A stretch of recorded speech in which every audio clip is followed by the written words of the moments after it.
Assalamualaikum warahmatullahi wabarakatuh. Hi everyone, welcome to my video. Apa kabar nih semuanya, kalian semua yang lagi nonton video saya kali ini?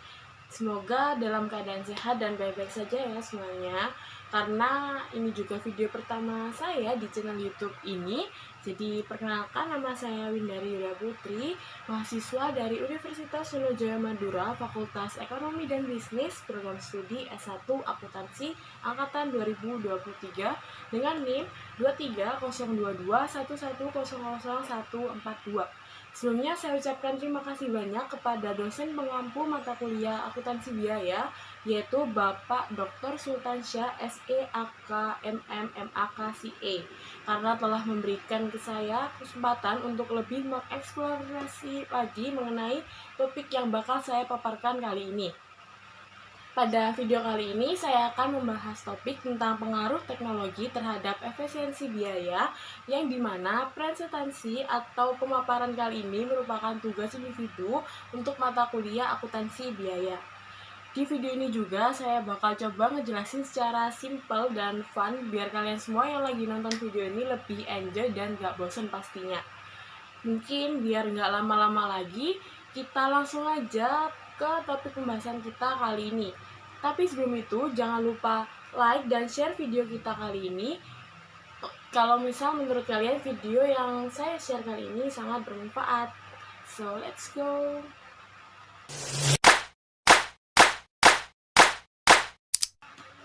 Pada zaman sekarang, penggunaan teknologi sudah banyak ditemui pada kalangan perusahaan, lembaga, badan, institusi, atau bahkan perusahaan swasta lainnya nih. Begitupun juga di Indonesia sendiri, yang dimana menurut APJII, pendataan penggunaan internet mengungkapkan bahwasanya jumlah pengguna internet pada tahun 2023 yang terdaftar sebanyak 215,63 juta pengguna, yang menyatakan bahwa Indonesia mengalami kenaikan sebanyak 2,67% pengguna internet dibandingkan jumlah pengguna pada periode sebelumnya. Jumlah penduduk sebanyak 210,3 juta pemakai internet atau teknologi jika dipresentasekan bisa setara dengan jumlah 78,19% dari total orang yang ada di Indonesia. Nah, dengan adanya perkembangan teknologi yang terus meningkat dari tahun ke tahun, pastinya memiliki dampak besar bagi negara nih. Salah satu contoh dampaknya seperti membawa peluang baru bagi masyarakat, khususnya di dunia industri, dunia usaha, makanan atau F&B. Saat ini banyak pendiri usaha yang memanfaatkan teknologi untuk mengembangkan bisnisnya. Pemanfaatan teknologi dalam perkembangan ekonomi inilah yang banyak mengakibatkan atau menyebabkan pengaruh terhadap efisiensi biaya yang dikeluarkan oleh para pengusaha. Namun, meskipun teknologi memiliki banyak keuntungan dan manfaat bagi perusahaan dalam melakukan bisnis, tidak semua perusahaan dapat mengadopsi atau mengimplementasikan dengan mudah penggunaan teknologi ini pada zaman sekarang. Beberapa tantangan seperti keterbatasan sumber daya, kurangnya memahami mengenai penggunaan teknologi, dan pengakuan terhadap perusahaan dapat menghambat penerapan teknologi. Oleh karena itu, penting bagi perusahaan untuk merencanakan dan menyesuaikan strategi mereka agar dapat memanfaatkan teknologi serta mengefisiensikan biaya dengan optimal saat melakukan usaha yang produksi atau usaha yang dilakukan. Oleh karena itu, pengidentifikasi perlu dilakukan untuk mengetahui pengaruh perubahan biaya apa saja yang disebabkan oleh perkembangan teknologi. Jadi mungkin kita langsung saja bahas ke topik pembahasan pertama, yaitu konsep dasar. Oke, mengenai konsep dasar, kita bahas yang pertama dulu, yaitu teknologi. Mungkin dari kalian udah nggak asing ya sama teknologi. Nah, kalau teknologi secara umum itu dapat dikatakan sebagai pengetahuan yang berkaitan dengan keahlian yang dikembangkan dari zaman ke zaman dengan perkembangan teknologi yang semakin meningkat dengan menyesuaikan kebutuhan yang dialami oleh pengguna. Secara konsep, teknologi merupakan rekayasa perangkat keras atau yang biasanya disebut hardware maupun perangkat lunak atau yang biasanya disebut software yang memiliki kegunaan. Teknologi semakin berkembang dibuktikan dengan banyak orang, lembaga, perusahaan yang menggunakan teknologi untuk aktivitasnya dalam pengelolaan sehari-hari di perusahaannya. Teknologi sesuai perkembangannya yang terus meningkat terbagi menjadi beberapa macam nih. Antara lain yang pertama ada teknologi informasi. Nah, di teknologi informasi ini merupakan teknologi yang telah dikomputerisasikan atau merupakan campuran antara hardware, software, data, serta manusia, yaitu human, kita sendiri pastinya. Dimana jika dijabarkan sesuai fungsinya, hardware dan software merupakan wadah yang digunakan oleh penggunanya, yaitu manusia, untuk mengolah data yang dapat dijadikan sebagai informasi yang valid dan benar. Dan informasi yang sudah diolah tadi pastinya harus disebarluaskan jika sudah divalidkan. Lalu yang kedua ada teknologi komunikasi. Merupakan teknologi yang berguna sebagai alat bantu dalam melakukan komunikasi. Teknologi komunikasi sudah unggul dalam membantu penggunanya untuk berkomunikasi dalam membahas suatu permasalahan ataupun hanya untuk bertukar informasi tanpa harus bertemu secara langsung. Lalu yang ketiga ada teknologi konstruksi merupakan pengguna teknologi pada bidang konstruksi yang menyesuaikan kebutuhan manusia dalam bidang sarana dan prasarana. Jika dipahami secara umum, pengertian konstruksi sendiri dapat digambarkan dengan menyebutkan kayak penyebutan bangunan gitu ya teman-teman, proses perencanaan dan pelaksanaan. Lalu yang ketiga ada teknologi pendidikan, dimana pasti kalian gak asing lah sama yang namanya teknologi pendidikan nih, yang dimana mulai gempar-gemparnya digunakan pada saat pandemi COVID-19 waktu 2019 lalu ya. Teknologi pendidikan sendiri dapat diartikan sebagai sarana pembelajaran antara tenaga didik atau guru dengan murid, siswa, siswi, ataupun mahasiswa dan mahasiswi. Teknologi pendidikan semakin dikembangkan untuk menyalurkan kreasi para penggunanya dan dapat dikatakan sangat membantu pada saat itu ataupun sekarang nih. Lalu yang keempat ada teknologi AI atau Artificial Intelligence. Merupakan teknologi buatan yang dapat berpikir dan memiliki kecerdasan seperti manusia, seperti kita, tapi tidak berarti AI ini dapat melakukan pekerjaan manusia secara keseluruhan. Nah, itu tadi merupakan konsep dasar dari teknologi. Lalu untuk konsep dasar sendiri yang kedua itu ada biaya. Biaya sendiri dapat diartikan sebagai sebuah objek atau hitungan yang dicatat, digolongkan, diringkas, dan disajikan oleh akuntansi biaya. Biaya juga dapat dikatakan sebagai pengeluaran suatu perusahaan, badan, lembaga, ataupun individu.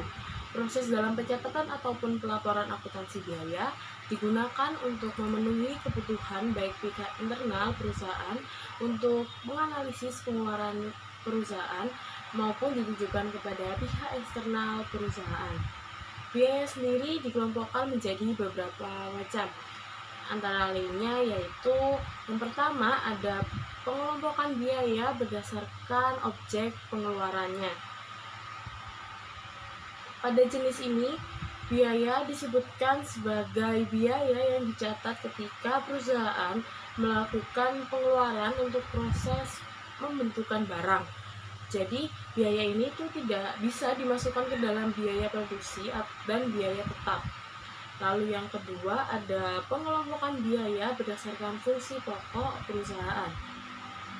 Pengelompokan biaya pada bagian ini dibagi menjadi 3 jenis biaya sesuai dengan fungsinya, yaitu biaya produksi, lalu ada biaya pemasaran produk, dan yang ketiga ada biaya administrasi dan umum. Yang pertama ada biaya produksi.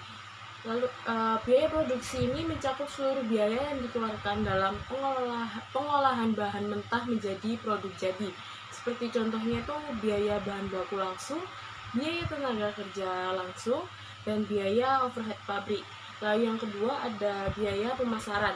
Pada biaya pemasaran ini biasanya mencakup biaya-biaya yang dikeluarkan perusahaan pada saat mendistribusikan barang kepada produsen atau pelanggan. Biaya tersebut antara lain gaji karyawan, biaya iklan, biaya telepon, biaya pengiriman, dan lain-lain. Lalu yang ketiga ada biaya administrasi dan umum, mencakup biaya yang dikeluarkan perusahaan untuk menutupi total biaya operasional kantor untuk mengkoordinasikan kegiatan produksi dan pemasaran produk. Lalu pengelompokan biaya yang ketiga itu ada pengelompokan biaya berdasarkan hubungan biaya. Pada jenis ini, pengelompokan ini biasanya biaya digunakan untuk membiayai suatu produk pada departemen satu dengan departemen lainnya. Contohnya seperti biaya langsung dan biaya tidak langsung. Lalu yang keempat, ada pengelompokan biaya berdasarkan jangka waktu manfaatnya. Pengelompokan biaya berdasarkan jangka waktu manfaatnya dibagi menjadi dua, yaitu belanja modal, yang dimana pengertiannya adalah suatu pengeluaran yang berguna dalam beberapa periode akuntansi pengeluaran modal. Ini terjadi pada saat dicatat sebagai aset dan dibebankan pada tahun berjalan manfaatnya tersebut, dan dimana kapan manfaat itu dimanfaatkan. Lalu yang kedua itu ada pengeluaran pendapatan, di mana suatu beban yang menghasilkan laba hanya pada periode akuntansi terjadinya.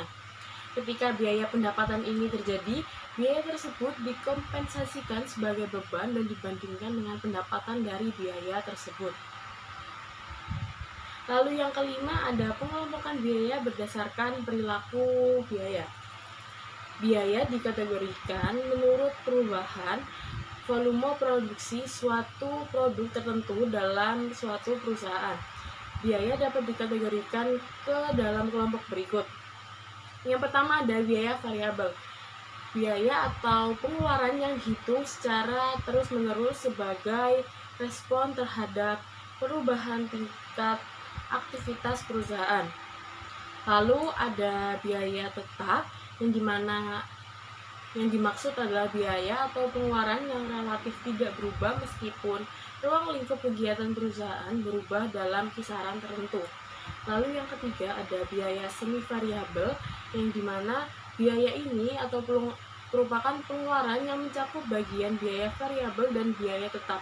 Contohnya itu seperti pengeluaran semi variabel adalah tagihan listrik, tagihan air, dan tagihan telepon. Lalu topik selanjutnya adalah macam-macam teknologi yang biasanya berpengaruh dalam biaya nih. Yang pertama ada finance teknologi atau teknologi finansial, merupakan suatu inovasi lain dari perkembangan teknologi yang berkembang pada bidang keuangan nih. Biasanya finansial teknologi ini diciptakan agar transaksi keuangan dapat dilakukan secara efektif dan efisien. Yang pastinya pasti membantu nih buat kita-kita semua yang biasanya scan barcode buat QRIS atau yang lain-lain gitu. Lalu yang kedua itu ada software as a service. Service sendiri ialah perangkat lunak, dan dalam konteks SaaS berguna sebagai sarana pelayanan dan bersifat online. SaaS biasa disebut juga dengan teknologi komunikasi. Banyak perusahaan yang menggunakan teknologi ini untuk melakukan komunikasi dengan para klien, pelanggan, hingga para investor. Lalu yang ketiga ada cloud hosting. Cloud hosting sendiri merupakan jenis web hosting yang menggunakan server web berbeda untuk menyeimbangkan beban dan memaksimalkan uptime. Misalnya nih, cloud adalah jaringan di beberapa komputer yang berbeda, dan dimana cloud ini tuh membantu untuk menyambungkan atau terhubung antara komputer satu dengan yang lain. Hal ini dapat mempermudah pengguna dalam melakukan pekerjaannya. Lalu yang keempat ada digital marketing. Digital marketing sendiri merupakan sebuah aktivitas mempromosikan produk dan jasa yang menjadi pendapatan utama suatu perusahaan.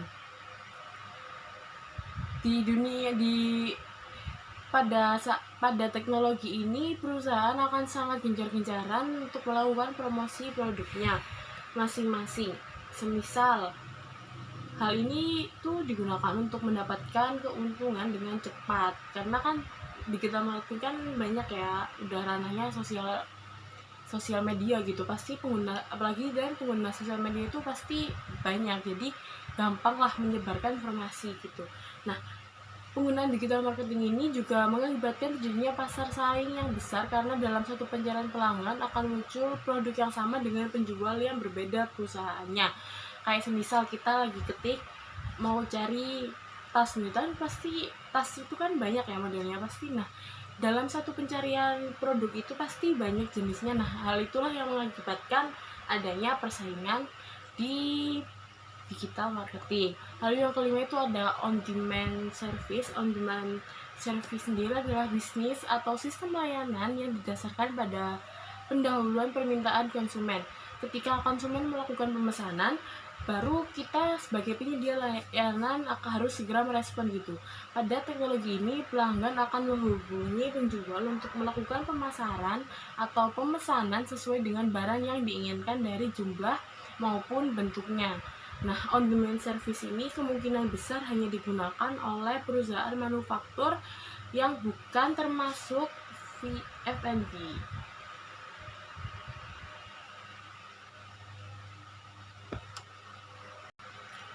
Lalu ada topik yang selanjutnya adalah pemanfaatan teknologi dalam proses produksi. Yang pertama itu pemanfaatan teknologi dalam proses perencanaan, di mana dalam proses perencanaan ini perusahaan biasanya merencanakan biaya-biaya apa saja atau keuangan apa saja yang diperlukan dalam proses produksinya. Penggunaan teknologi dalam perencanaan ini yang paling sering digunakan dalam semua kalangan perusahaan. Nah, alat yang biasanya digunakan untuk menghitung itu kebanyakan menggunakan Microsoft Excel ya. Penggunaan Microsoft Excel dalam melakukan anggaran biaya sangat mempermudah penggunanya, karena perhitungan yang dilakukan dapat lebih cepat dan tepat, namun tetap saja membutuhkan peran manusia dalam mengoperasikannya. Biasanya selain Excel itu ada Accurate ataupun kayak Mayop gitu ya teman-teman, buat menghitung jumlah-jumlah produksi yang dilakukan suatu perusahaan. Lalu pemanfaatan yang kedua itu adalah pemanfaatan teknologi dalam proses sourcing. Seperti yang kita ketahui, proses sourcing adalah proses mencari, memilah, dan kegiatan menjalin kerjasama dengan para supplier perusahaan. Teknologi ini yang cocok dalam melakukan proses ini adalah teknologi yang menggunakan internet. Dengan internet kita dapat tersambung dengan banyak orang dan kita dapat mendapatkan banyak informasi supplier untuk perusahaan. Penggunaan teknologi selain internet adalah B2B atau business to business. Biasanya teknologi yang digunakan itu seperti teknologi informasi ataupun teknologi komunikasi. Lalu yang ketiga itu ada pemanfaatan teknologi dalam proses procurement. Adalah proses perusahaan dalam mendapatkan barang atau jasa dalam proses produksi. Pada proses ini, teknologi yang dapat digunakan sama dengan teknologi yang digunakan dalam proses perencanaan, yaitu menggunakan aplikasi Microsoft Excel, bisa juga menggunakan Accurate yang seperti saya bilang tadi, ataupun Mayop. Dan pada penggunaan aplikasi ini bisa menggunakan perhitungan MRP atau Material Requirement Planning, di mana MRP ini dapat membantu pengguna untuk mengetahui kapan dan apa saja yang harus dipesan sesuai dengan data yang telah dimasukkan. Lalu topik selanjutnya adalah pengaruh teknologi terhadap biaya. Yang pertama itu ada pengaruh dalam proses produksi, di mana penggunaan teknologi dalam proses produksi di perusahaan manufaktur biasanya berupa mesin produksi. Teknologi dalam proses produksi biasanya mempengaruhi biaya penyerapan tenaga kerja, karena semakin maju teknologi yang digunakan, maka waktu produksi yang digunakan oleh para pekerja atau yang biasanya dihitung akan semakin singkat, dan dimana dengan begitu penyerapan tenaga kerja akan semakin rendah. Teknologi juga mempengaruhi banyak pekerja yang dibutuhkan saat proses produksi ini. Contohnya seperti banyaknya atau sedikitnya TKL ini biasanya relatif lebih sedikit jika perusahaan tersebut mencampurkan teknologi dalam prosesnya. Tenaga kerja langsung yang diperlukan ini biasanya akan bertugas untuk melakukan kontrol saat mesin atau teknologi produksi sedang digunakan. Hal inilah banyak yang menganggap bahwa adanya teknologi adalah pengaruh negatif karena membuat lapangan kerja semakin sedikit. Lalu yang kedua ada pengaruh teknologi dalam biaya operasional perusahaan. Pengaruh teknologi dalam biaya operasional biasanya bersangkutan dengan pengaruh teknologi dalam proses dan inovasi produknya nih.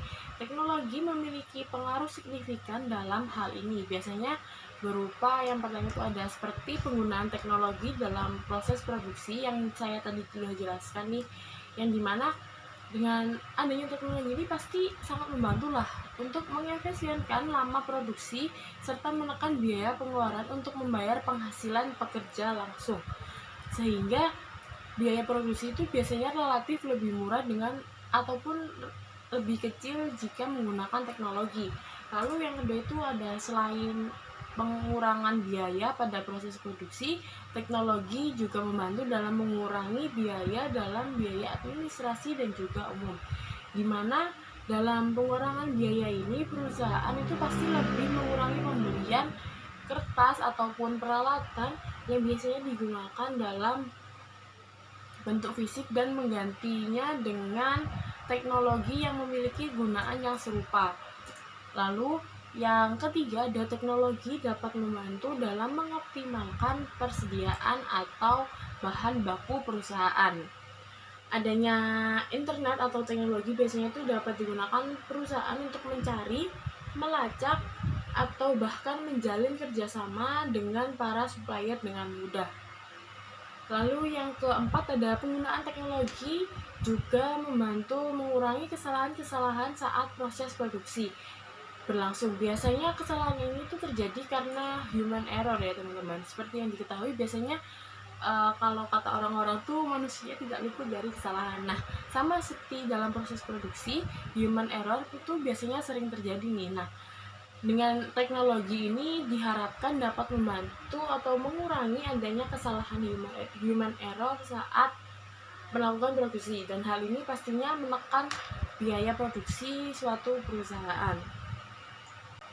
Lalu yang selanjutnya itu adalah topik mengenai tantangan apa saja yang dialami perusahaan untuk mengimplementasikan penggunaan teknologi. Yang pertama itu ada kurangnya skill dari para pekerja atau keterampilan pekerja. Dalam hal ini merupakan tantangan besar bagi perusahaan untuk mengatasinya, di mana perusahaan itu harus memilih atau mengadakan training untuk pekerja untuk menambah wawasan dan menghindari adanya terjadinya human error. Lalu yang kedua adalah tingginya biaya investasi yang dikeluarkan perusahaan. Dalam hal ini, perusahaan yang berada di standar menengah ke bawah harus memiliki pertimbangan yang perinci dalam penggunaan teknologi dalam proses produksinya nih. Karena bisa saja biaya yang dikeluarkan itu tidak bisa dibilang kecil, karena malah membuat itu perusahaan dapat gulung tikar gitu atau mangkrak karena tidak adanya biaya atau yang biasanya yang digunakan untuk produksi berkelanjutan, karena yang diperlukan pasti ada pemeliharaan teknologi ataupun kayak perbaikan teknologi itu sendiri. Lalu tantangan yang kedua itu pemeliharaan teknologi yang saya sebutkan tadi, karena setelah perusahaan memutuskan untuk menggunakan teknologi dalam proses produksinya, perusahaan juga harus siap menerima resiko dalam menghadapi masalah dalam kayak lingkup pemeliharaan, perbaikan, perbaruan dari teknologi atau mesin yang digunakan. Lalu yang keempat adanya kurangnya adaptasi pekerja dengan teknologi yang digunakan. Pekerja yang seperti ini biasanya berada di dilema antara ingin memahami atau enggan memahami tentang adanya teknologi. Pekerja yang seperti ini cenderung takut kehilangan pekerjaan yang akan digantikan oleh teknologi atau mesin dalam produksinya tadi. Nah, solusi untuk perusahaan ini adalah mereka harus terus melakukan dukungan atau evaluasi berkala terhadap kinerja perusahaan saat menggunakan teknologi dalam proses produksinya. Perusahaan juga harus selalu mendampingi pekerjanya dalam proses produksinya ini. Lalu jika di posisi pekerja, mereka harus mau dan ingin belajar dalam pekerjaan yang didapatkan dan ditekuninya. Harus selalu update tentang teknologi-teknologi yang ada serta selalu memiliki keyakinan dan kepercayaan penuh terhadap perusahaan yang menjadi tempat kerjanya. Baik, itu tadi merupakan materi dari topik kita kali ini, yaitu pengaruh teknologi terhadap efisiensi biaya. Lalu yang selanjutnya adalah kesimpulan di mana teknologi memiliki peran penting dalam meningkatkan efisiensi biaya di berbagai sektor bisnis. Perkembangan teknologi yang pesat memberikan peluang bagi perusahaan untuk mengoptimalkan biaya apa saja yang mereka lakukan di operasionalnya maupun di produksi dalam perusahaan mereka. Di mana dalam penggunaan teknologi ini dapat mengurangi biaya dan meningkatkan produktivitas di suatu perusahaan tersebut. Di Indonesia sendiri, peningkatan dan penggunaan internet menunjukkan betapa pentingnya teknologi bagi bisnis Indonesia. Nah, dari kesimpulan itu tadi pasti kalian sudah menangkap nih pentingnya apa sih pentingnya teknologi dalam sektor bisnis atau penggunaan di proses produksi atau operasional suatu perusahaan, di mana pasti sangat membantu dalam melakukan efisiensinya terhadap biaya. Nah, selesai sudah materi yang saya paparkan tadi. Mungkin semoga materi yang saya paparkan tadi dapat membantu kalian semua atau bermanfaat bagi kalian semua yang sudah menonton video ini. Saya harap kalian gak bosen lihat video ini, dan makasih juga buat semuanya yang udah nonton video ini dari awal sampai akhir. Mohon kalau begitu mungkin cukup itu saja dari saya. Mungkin kalau ada salah kata ataupun perbuatan dalam video ini, saya mohon maaf sebesar-besarnya. Cukup, terima kasih. Sekian. Assalamualaikum warahmatullahi wabarakatuh. Bye bye.